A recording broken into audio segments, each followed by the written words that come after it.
Well, hello and good morning and welcome to a new video. So in this video I'm going to answer your questions from the questions that were asked in my last video. So this is my Q&A. So yeah, I'm not gonna record it all in one take because, for example, now I have about 20 minutes before my newborn clients come, so I can answer a few questions and then I'll continue later. Yeah, at some other time. Of course, I'll edit it together in one video. So let's go. Okay, so I'm just opening YouTube here. I've got 52 comments right now. And I know that in like several comments, there are like 5 questions inside. So I'll try to answer most of them, or otherwise I'll break it up into 2 videos. So first, I have someone asking, are you doing holiday mini sessions this year? Yes.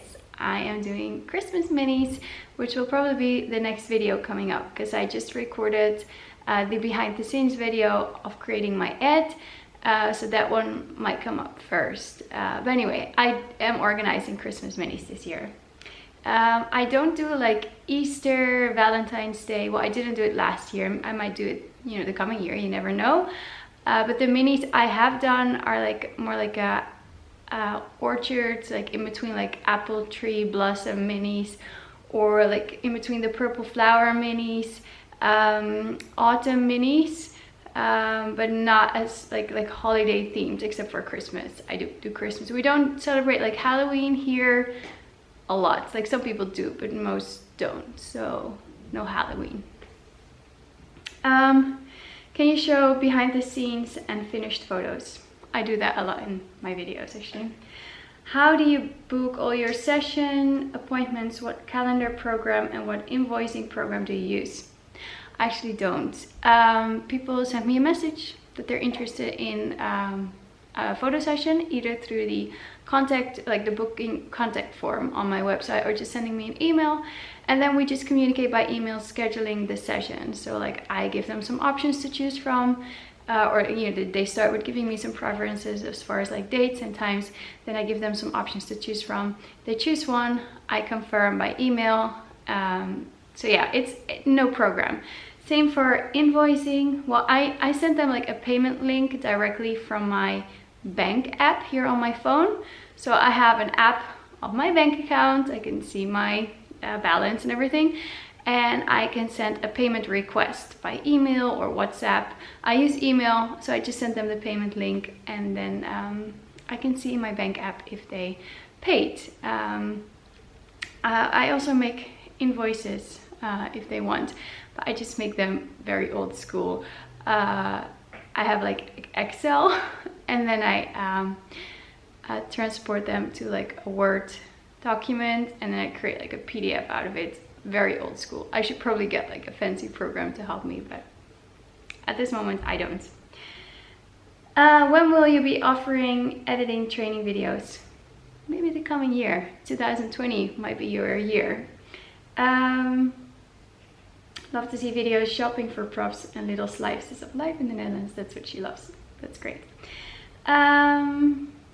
What equipment do you recommend for beginners on a budget? I'd say, I mean, a crop camera is fine with a 50mm lens, aperture 1.8. You can start taking beautiful portraits of family, friends, pets, whatever. Yeah. And then maybe you can invest in like a full frame camera, because the advantage of having a full frame camera is that you can crank up your ISO without getting a lot of grain in your photos. The 50mm lens will actually act like a 50mm lens, because when you use a crop camera, it actually functions like times 1.5 pretty much. So it acts like a 75mm lens, which in a small space might still push you all the way against the wall. That kind of makes sense. So I would say maybe crop camera, 50mm lens, and just starting out with natural daylight. If you want to photograph newborns, please invest in like a good newborn workshop taught by an experienced photographer, so you know everything about safety and posing. And then maybe invest in like a beanbag without even a backdrop stand. I have the Paloma Shell classic stand, which I love, but some people make their own backdrop stands out of like PVC structures. Just Google it. You can also just clip your backdrop onto just a regular photography stand, if that makes sense. But yeah, less creases, of course, less time to edit. But you don't have to go crazy on backdrops. 1 or 2 backdrops, maybe like a sand colored one and then an off-white one will get you really far. Black one might work as well. Just go to fabric markets, buy them by the yard, as long as it's stretchy fabric without like shimmer and shine, it's great. Maybe 1 or 2 wraps. You could even like cut off a piece of like material of the backdrop material, and then you have like a matching wrap. Headbands you can make yourself, I have a video about it. Little outfits you can make yourself out of like clothing, just upcycle it. And so yeah, maybe a reflector screen to get a little bit more light. Those ones are pretty cheap, just to start out. And yeah, just have fun with it. And then if you can upgrade, I mean, I use Speedlites, they're pretty cheap. I use a big softbox. It's a little bit of an investment, but it's not that expensive either. I have it in the description, like the equipment that I use. Maybe like as far as Nikon, like a full frame camera. Now I have the D750. I started off with the D610, which is like one of the more affordable ones, like full frame cameras, and it's great. I used it until I had so many clicks on my camera that it's, you know, it might run out of life soon, but I still have it as a backup camera, so it's good. I hope that answers your question. Oh yeah, and do invest in some extra SD cards and like an extra battery for your camera, so you always have like spare batteries with you. That's important. Do you give your clients contracts and request a deposit at the time? It depends on the shoot. Well, contract, I have a booking form, but they do sign it. So it's kind of like a contract. They give me, or they don't give me, permission to share the photos. They fill out all their data, like their name, address. They fill out how they found me, which is just interesting for me, and they, you know, have to tick the box that they agree with my terms and conditions, and then they sign it. So it's kind of like a contract, and they need to fill it out before the session. As far as like deposits for a newborn session, at this time there is no deposit because they always show up, because it's their only chance to get a newborn session with me. But if they don't show up, it's going to be hard for them to book with another photographer, because then the baby's already like 2 weeks old. So they always show up, pretty much. Yeah, well, they always show up. Or there's like a really good reason, and they would have gotten their deposit back anyway. Like if the baby has to go to the hospital, of course, they don't pay for not showing up. As far as like a cake smash session, at this time they pay only a deposit of 30 euros for the cake. And before I did that, it happened that people didn't show up, and I was sitting here with my set already. You know, I had a babysitter for my kids. I spent time, you know, decorations, whatever, on the set. I actually paid for the cake myself, 30 euros, and then they wouldn't show up. And then I thought, I'm crazy. Like, I might be crazy anyway, according to a lot of you. But now they only pay like 30 euros for the cake. They pay that when they book the session. So it can be like 2-3 months before the actual photo session. They pay 30 euros for the cake. So even if the baby is sick, they paid for the cake, they can come and pick it up. But yeah, so, and actually, since they pay 30 euros for the cake, they do show up. Because apparently they did pay something, so they do really show up. Anyway, I did have a lot of no-shows for sitter sessions, because somehow it's like a session that people think it's kind of fun. It's not as crucial as like a newborn session where you only have one chance, or as crucial as a cake smash session because you want to use the photos for the invitation of the birthday, whatever, they only turn one once. So a sitter session is kind of like in between. The baby's 7, 8, 9 months old, they're like super cute, chubby, you know, they just learn how to sit by themselves, they're all like smiling, and it's the best age to photograph because they usually just sit there. They can't crawl yet, they can't walk, but they do smile when you do peekaboo and clap your hands. Anyway, so but they booked that session because they think it's kind of cute, and then I don't know, they ran out of money or they're busy with other things, they just don't show up, and suddenly I can't reach them anymore by phone or email, whatever. That has happened. I was sitting here, 4 decors ready, all the outfits ready, studio nice and warm, someone babysitting my own kids, you know, and they wouldn't show up. So for a sitter session, they do have, I do ask for a down payment. I do ask for a deposit of 50%. So when they book the session, they already pay half of the session price, and then the other half on the day of the actual session. And that works really well. How many pictures do you offer on average with a session? I always say I offer a gallery of at least 25 images. And it can be more, a little bit more. So sometimes it's around 30, 35 images if the baby was just rocking his or her session. I have so many good photos. I might have 40 photos in there. I pretty much just select all the good ones. I edit them. I put a big logo and the text "do not copy" on it, upload it into the gallery. 5 images are included in the session fee and they can order more from the gallery, and they usually do. So yeah, minimum of 25, can go up to 40, 45, really depending on the session. Do you do one set price for a session and a package which included X amount of pictures, or give them all edits with the session price only? How much do you charge per picture after package? I want to say this information is all on my website. It's in Dutch, but Google Translate can help you. But just to say it again, so I have several different prices for different sessions because of the, you know, how much time they last and preparation and editing and whatever. With all sessions, 5 images are included in the session fee. They get them digitally, high resolution, color and black and white. They have printing rights, so they can print them wherever they want. Of course, it's nice when you offer prints like very professionally and products and do in-person sales and albums and wall art. At this time, I'm not doing it yet. I might do it in the future. Yeah, something with the amount of hours I have in a day. But so yeah, 5 are included. When they select them in the gallery, they do get them in color and black and white. They can purchase extra images for 10 euros per image. And if they want all of the images from the gallery, it's at a discounted price, like a price offer at this moment of 99 euros. I might change that in the future, but I have been doing it this way for the last 2-3 years, and it works really well because most people order all the images from the gallery, which is 99 euros on top of their session fee, and it's great. Yeah, I mean, I've already edited them, and then they get them in high resolution, in color, high resolution, black and white, and then like a lower resolution with my web page text on it to put on social media, also in color and black and white. So they get them in 4 different versions. But yeah, definitely they get them in high resolution, without logo, without anything, because sometimes I get that question like, do you also give your clients images without a logo after they purchase or select their images? Yes, of course, because they book a session.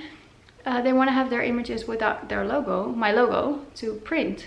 But then if they post on social media, I do ask them. I don't oblige them, but I do ask them friendly if when they use their images online, they do use the lower resolution one with my webpage text on it, also to protect them a little bit. Okay, so it's actually a new day and I'm just going to continue answering questions. I have a newborn session today. This is still from a maternity session I did yesterday, the day before yesterday. Yesterday was Sunday. It was really cool. Okay, so I'm just going to continue answering questions in the way that I see them, like in the order I have them on my phone when opening the video. I don't know who decided this order.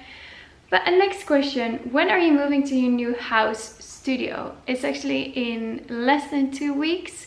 I'm moving mid-November. And I'm also moving to my new studio. So they have installed like underfloor heating, and now they still have to put on like special like floorboards that will like bring the heat into the studio. So that's great. So I actually have to go there this afternoon to see what the workers are doing. And I have another project going on there right now, and that is installing the toilet. So there's like a bathroom in the studio, and people don't have to enter my home because they enter from the street straight into the studio. So I will post on my Instagram stories about it. So by the time you see this video, those stories will be gone. So follow me on Instagram to not miss out on anything. Next question, can you tell us more about your new space? I want to do a separate video showing my new studio, so that'll come up, and then I also might explain why I'm moving, but that will be a separate video. I'm sorry. Where do you get most of your props? I like, well, I used to buy a lot from Heartmate Photography props, but she stopped selling. So now, well, I still get from Petite Blossom a lot of my headbands, also some backdrops, and then like newborn outfits, I get them from Handmade by Sophie. They're both like Dutch vendors, so I like to buy locally.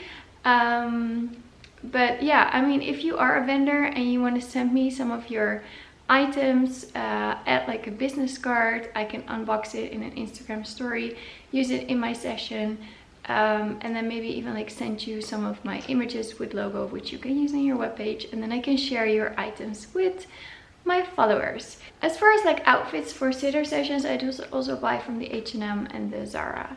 And then how big are your backdrops? Well, when talking about like my vinyl backdrops, yes, you can wipe them clean. I don't use paper, so I can use them over and over again. I get them from studiobackdrops.eu and from foxbackdrop.com. I also got them from like a Dutch website, but I actually prefer the ones from studiobackdrops.eu when you're in the EU. They're usually 2 meters wide and then 3 or 4 meters long. So you kind of have to like put that into feet if you don't like the metric system. As far as like beanbag fabric backdrops, they're usually 1.5 meters wide, because that's how wide all the fabrics usually are. And then I buy like 2 meters long. Sometimes I cut off like 20 centimeters for like a wrap. But with these dimensions, I can use it on my Paloma shell, like the classic stand. Have you ever had a photo shoot where you didn't like any of the pictures? No, I'm sorry. Well, like at that time I was happy. Like now looking back at the photo sessions that I did when I just started, I don't particularly like all the photos, also due to some editing issues. Like sometimes I would make the photo, like I would expose it well in my camera and then brighten it up a lot in Photoshop. So to me right now they're a little bit like washed out. I've never had a baby like crying for a whole session. Sometimes, I mean, yeah, we do have to take a little bit more time at the beginning for the baby to get used to me and get used to the space. Or sometimes after 20 minutes, like a sitter can be super tired, but then you already have, I don't know, 25 good photos. Newborn session, take your time, relax, calm down. My newborn sessions last 2 hours. There's always plenty of time for feeding and a diaper change, and for the mom and dad just to hold the baby while we chat a little bit so the baby calms down. And then, I mean, you can take photos awake, you can take photos when the baby's like swaddled, so they don't have to be asleep. Sometimes you cannot do all the poses, but you can still take lovely photos. So I try to start off just taking photos, and then with the cake smash session, for example, yeah, I've had babies who didn't like the cake at all. But I always start off with some portrait photos. So, I mean, the parents are right next to the baby. They can hold a balloon, or we blow some bubbles, and we sing a song and play peekaboo. So I already have plenty of photos. And then if they don't like the cake, I mean, the moment the cake is in front of them, they'll look down at the cake. So you click, already have a few photos. Take a photo from the top. They don't even have to look up. They can look down at the cake. Take a photo of their foot, you know, put some cake on it. And then maybe a bathtub, and if they don't like water in their bath, just leave the bathtub empty, place some fabric inside so it's nice and soft, blow some bubbles. I asked the parents that they bring a toy of the baby from their home as well.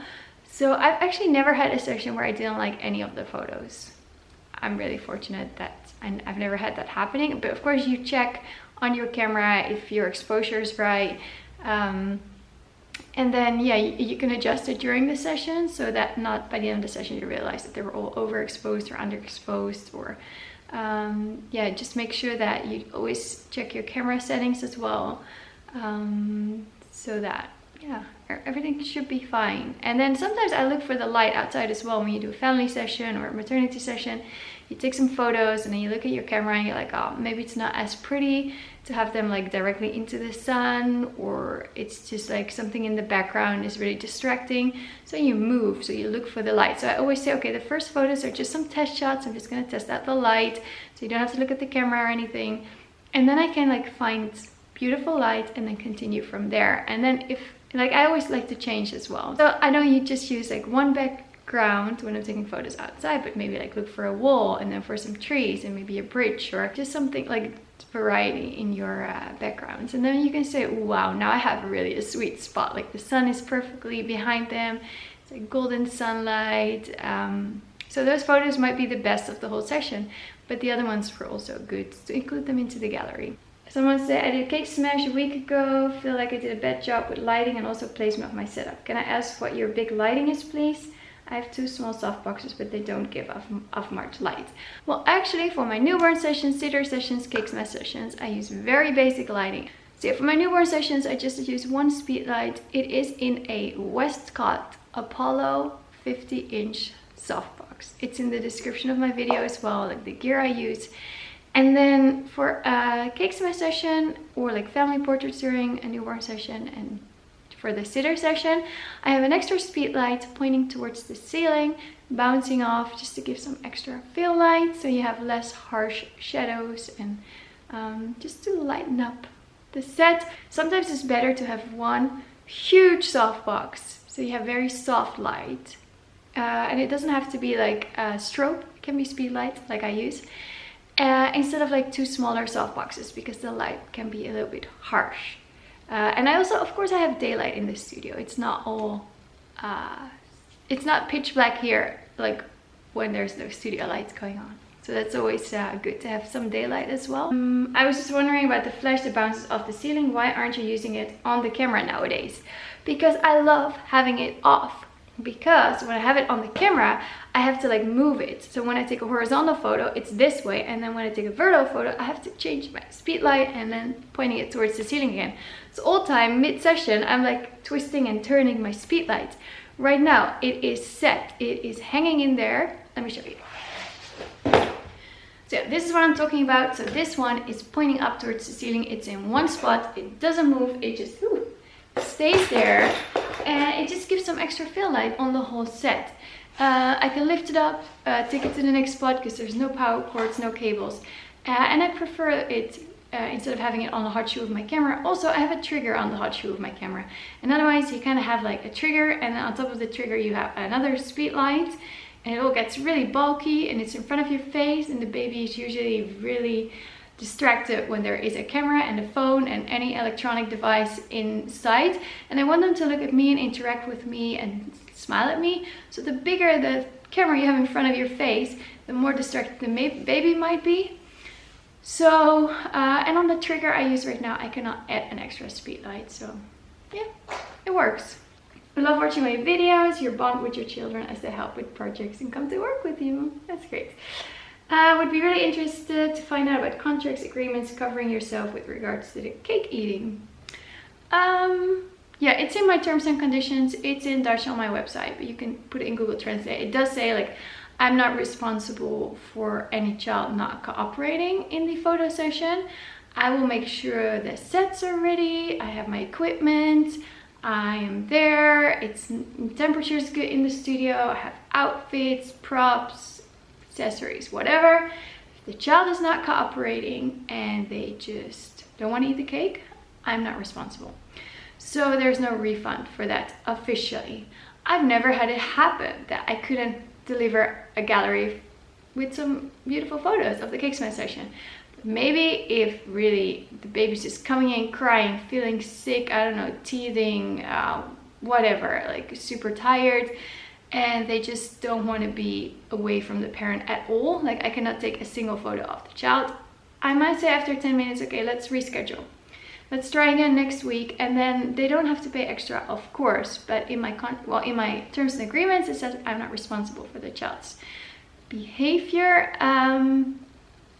So yeah, and they, in my booking form, they tick the box saying that they agree with my terms and conditions. So hope that helps. I don't know if I already have a video about my booking form. Otherwise, I already recorded it, but then I haven't edited and uploaded it yet, so it'll come up. I would love to know if there is a reason you use higher ISO instead of increasing the lighting. Probably a silly question. Well, it's not a silly question. You can, of course, increase your lighting. Like I put my speedlights at 1/32, 1/64. Yeah, I don't want to blind the babies. I don't want them to be distracted by the flash. to even blink when I take a photo because of the light coming from the flash. So I try to keep it soft and subtle. Also, the harder your light, the harder your shadows. And so increasing your ISO on a full frame camera is really not that big of a deal. As long as you expose your photo well, you can go to an ISO, well, I like to go to ISO 800, 1000. I don't have any grain in my photo, or at least not like grain that is like distracting or really noticeable actually.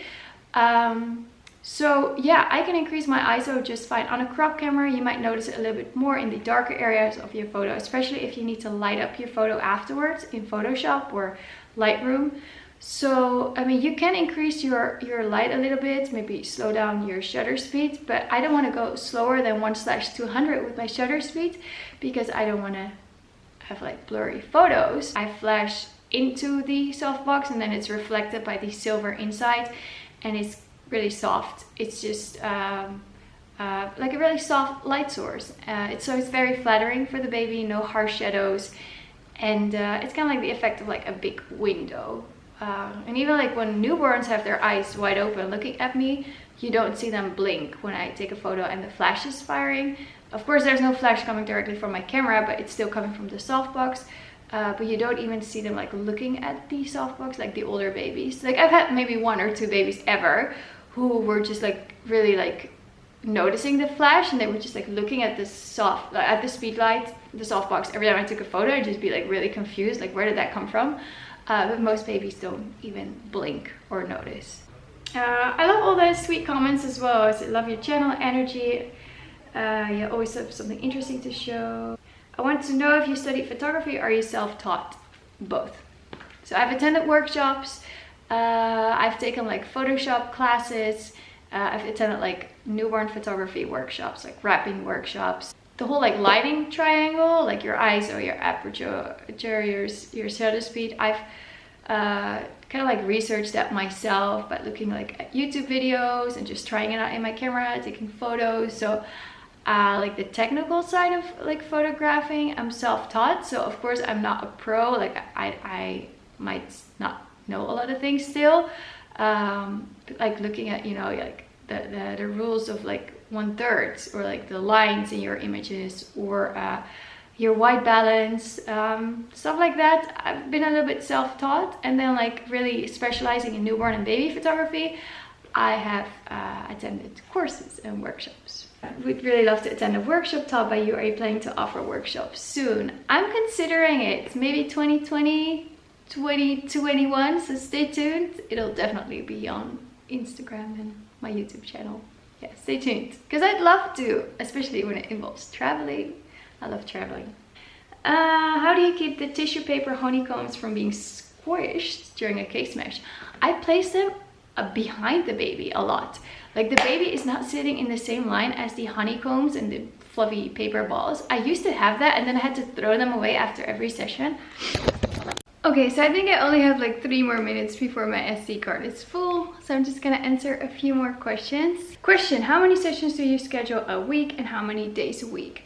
It has gone pretty much all over the place. No, when I just started out, I did maybe 3-4 sessions a week on the weekends, and then 1 afternoon during the week. Then I did like 15 sessions a week. Like I did Mondays to Sundays, 2-3 sessions a day. Then I decided I wanted to have Sundays off, so I did Mondays to Saturdays, 2 or 3 sessions a day. So that would be like 12, 13, 14 sessions a week. But now my son started school, and I wanted to be able to pick him up like for his lunch break. So I still photograph Mondays to Saturdays, but then maybe only 1 or 2 sessions a day.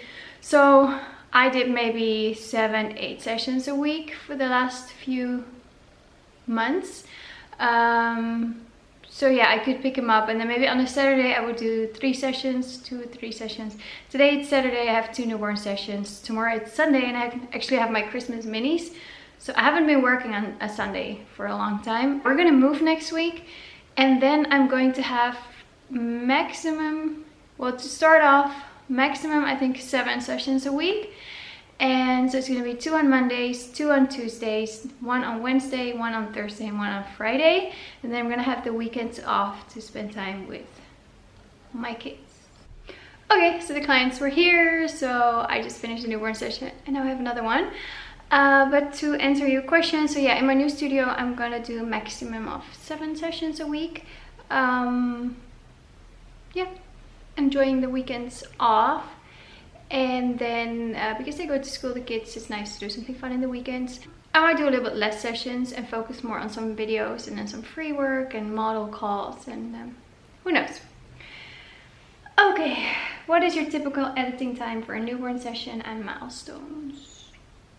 I would say, well, first you go through the photos and then I duplicate the ones that I like, then I pick them out to a new folder, then I edit them. But I'm also watching series, drinking tea, eating chocolate. So like an hour and a half, maybe 2 hours to finish editing a whole session. Maybe milestone session like an hour. Yeah, something like that. How many poses do you offer in mini sessions, either newborn or family? Well, I don't do mini newborn sessions. Mini family sessions, how many poses? I mean, they have like 20 minutes, so we can do like, for example, the Christmas minis, we're gonna do some standing photos, some sitting photos, the kids individually, the kids together, the whole family together, maybe even the parents individually, depending on what they want, within those 20 minutes. So yeah. Here it says someone photographing for hobby, have a basic 50mm for portraits. Can you tell us what lenses are you using for this kind of photo? I saw you zooming. Yeah, I have the 24 to 70mm lens, so you can zoom in and out. But for like outdoor portraits, I use my 105mm lens. It's a Sigma Art, so you cannot zoom in and out. You actually have to walk forwards and backwards, but it has a beautiful like blurry background when you photograph. With an aperture 1.4, it's gorgeous, but yeah, you have to do the zooming yourself, walking back and forth, which is the same with the 50mm lens. Here it says, sometimes the baby is asleep but with silly faces. What do you do if you know they will not shine as beautiful as you would like in the picture? Do you wait? Do you try to change the expression? What do you do? Yeah, sometimes when a baby is like frowning, you can like rub your finger over their foreheads and they will like relax their brows and relax their forehead so they're not frowning anymore. Sometimes when they're like, their mouth is like tucked in, you can like gently like press on their chin or even like touch their underlip a little bit so they will like relax their mouth. And sometimes the face is just a little bit squished with the hands, or like they're really pushing into the backdrop. Maybe place like a posing pillow underneath the head to lift up the head a little bit. If they have like fists underneath their face, maybe try to relax their fingers so that their face is more beautifully relaxed. Or wait a little bit, or just take a photo, because sometimes the parents really like the silly faces of their newborn because they want to remember those faces, because you know, the yawning and the stretching, frowning, it's part of baby as well. I think I've answered most questions, so I think I'm just gonna leave it like this. So if I haven't answered your question, please ask it again in the comments and then I might record a second video. So thank you so much for watching this video. It was a lot of talking, but I mean, you guys asked a lot of questions, so I really hope I could answer your question. So yeah, thank you for watching. Please like, subscribe and leave a comment. I love reading your comments, and then hopefully I can see you in the comments and you can see me in my next video. Thank you.